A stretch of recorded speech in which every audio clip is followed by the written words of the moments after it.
Pour la présentation, la vérification d'un driving shaft ou plus communément appelé un arbre de transmission. Donc ici on en a un, on l'a déjà enlevé du véhicule.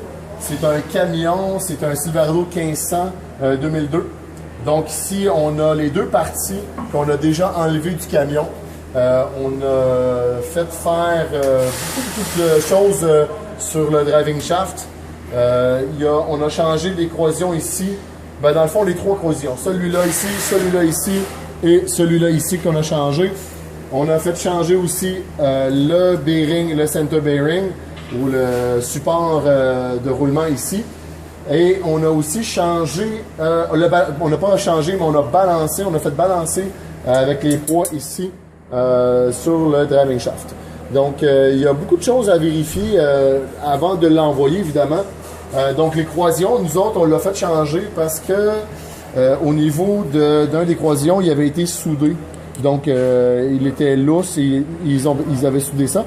Et c'est pour ça qu'on l'a remplacé.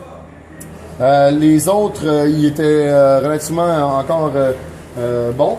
Et là, il a fallu, quand on l'a reçu, c'est vérifier, dans le fond, tous les points de graissage, ce qu'on appelle des earths ou des points de graissage ici.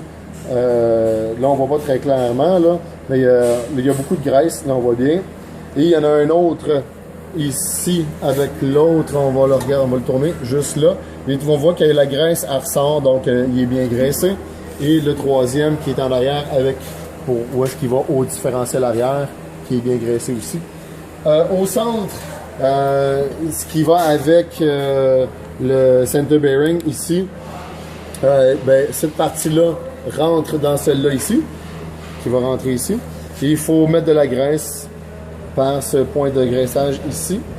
Donc c'est ce qu'on va, nous autres, ce qu'on a fait déjà, on les a déjà graissés. Mais après ça, on va l'installer. Donc c'est ce qui complète la vérification après avoir vérifié, évidemment, voir s'il n'y a pas de jeu excessif au niveau des croisillons.